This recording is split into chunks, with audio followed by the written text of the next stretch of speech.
It took a year and a half to record, give or take. It features some of their best songs, but also features some of their weakest. But when the Eagles came out with The Long Run in 1979, we knew something was up, and of course they disbanded in 1980 and didn't officially get back together until about 2 decades later. The Long Run is the sixth and final studio album of their original era by the Eagles. It was released in 1979 by Asylum in the States and the UK.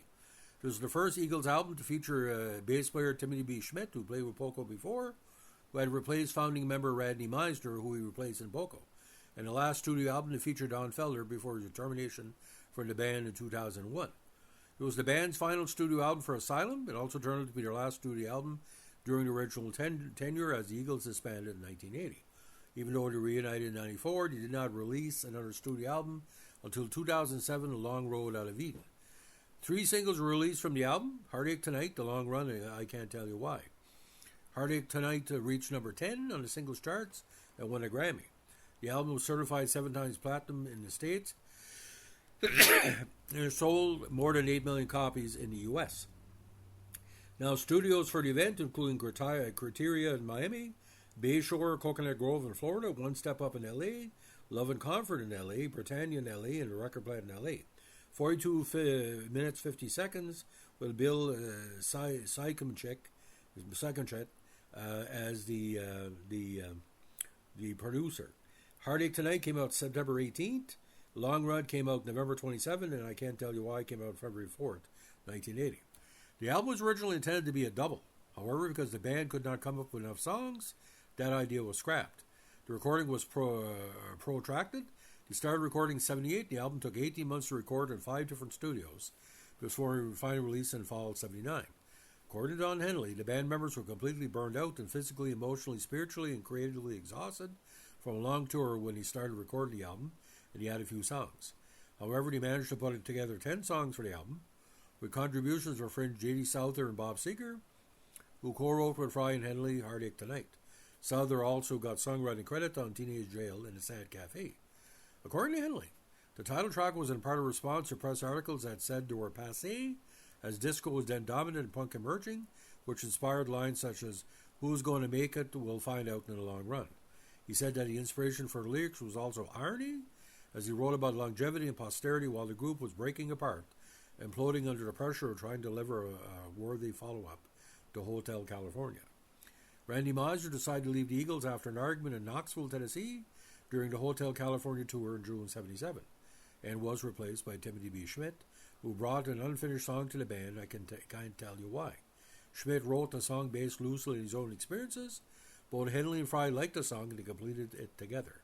Joe Walsh also contributed a song, In the City, which was first recorded by Walsh for a movie soundtrack for the Warriors, where it's credited only to Walsh, not the Eagles. Don Felder wrote the tune for the Disco Strangler, using a 4-on-the-floor disco beat as the basis for the composition. Henley wrote the lyrics. Henley intended the song to be an antidote to disco, as both he and the rest of the band disliked it, which was the most popular musical genre at the time. The song, The Sad Cafe, was inspired by the Troubadour nightclub in Hollywood where the Eagles once played, and also by Dan Tanner's restaurant that he frequented, while The Greeks Don't Want No Freaks was written as a homage to 60s frat rock, such as the song 96 Tears by Question Mark and the Mysterians. Now, the album was produced by Bill Sykomchek, although the Eagles were listed as co-producers. Now, the original vinyl recordings of The Long Run had text engraved in a run-out groove of each side, continuing an in-joke trend the band had started with their 75 album, One of These Nights. Side 1, Never Let Your Monster Lay Down. Side 2, From the Pollock of Salem North, may be a reference to the producer. Now, in 1979, Rolling Stone wrote The Long Run is a synthesis of previous macabre Eagles motifs with cynical new insights that are underlined by slashing rock and roll. It is a bitter, wrathful, difficult record full of piss and vinegar and poisoned expectations. Because it's steeped in fresh, risky material and unflinching self-examination, it's also the Eagles' best work in many, many years.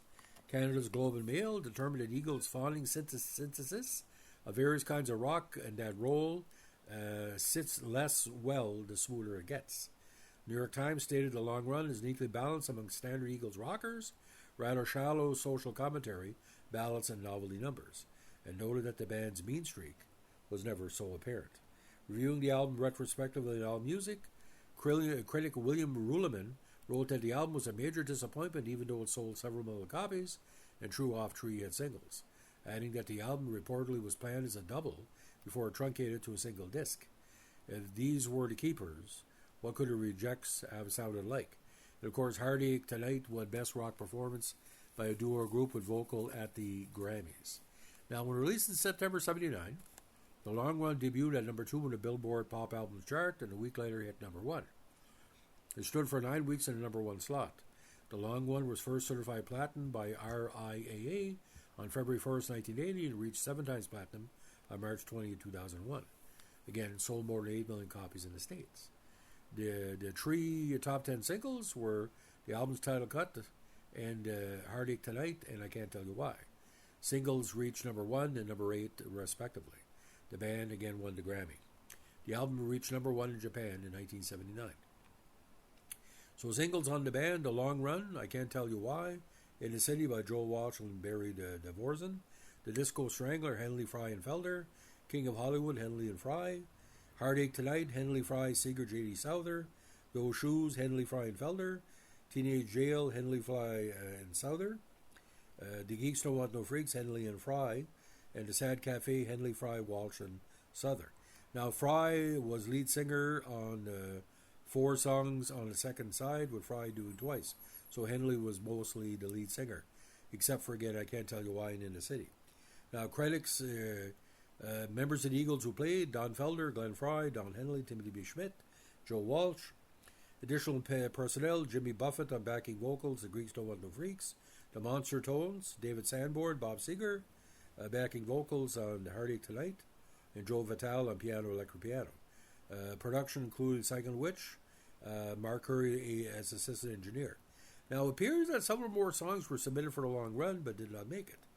Some of these included in the collection Selected Works 7299 with the title Long Run Leftovers, though in a very recognizable form.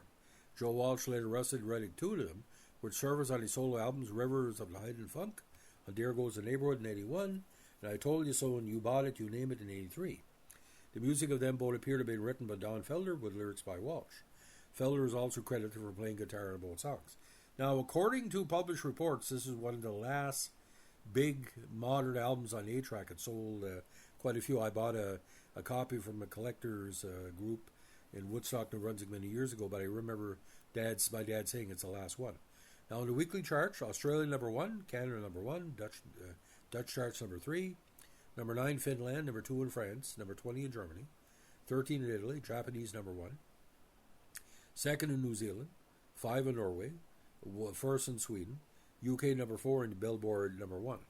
On the charts, year end, 25 in Australia, 32 in Canada, 65 in France, Japanese number 41, New Zealand 26. And the charts on 1980, Australia number 30, Canada number 6, New Zealand number 13, and US number 2. Now, certifications. Australia, 210,000 copies. France, 200,000 copies. Hong Kong, 10,000. Japan, 247. New Zealand, 15,000. Switzerland, 25,000. UK, 100,000. And the States, 7 times platinum and 8 million. So, this pretty well summed up the last big era of the Eagles, and the fact that said the cocaine and everything else was burning them out. Now, to say that Eagles would be burned out, because he sang about that many, many times. But to me, it would have been better if they would have asked Bob Seger to join the recordings and work together, because I think Bob Seger and the Eagles were pretty well first cousins that era. You know, Shame on the Moon and all that. And, Against the Wind. So, ladies and gentlemen, The Long Run, if you can find the extended cuts, the extra ones, check it out. But to me, the Joe Walsh song is quite strong as well. And it was kind of released as a single, but it wasn't. And it's a great song from the Warriors. So I give the album 7 out of 10. Tell me what you think. If you like what they're doing on Behind the Tracks with the Eagles songs and albums, let us know with a like, comment, subscribe, or share.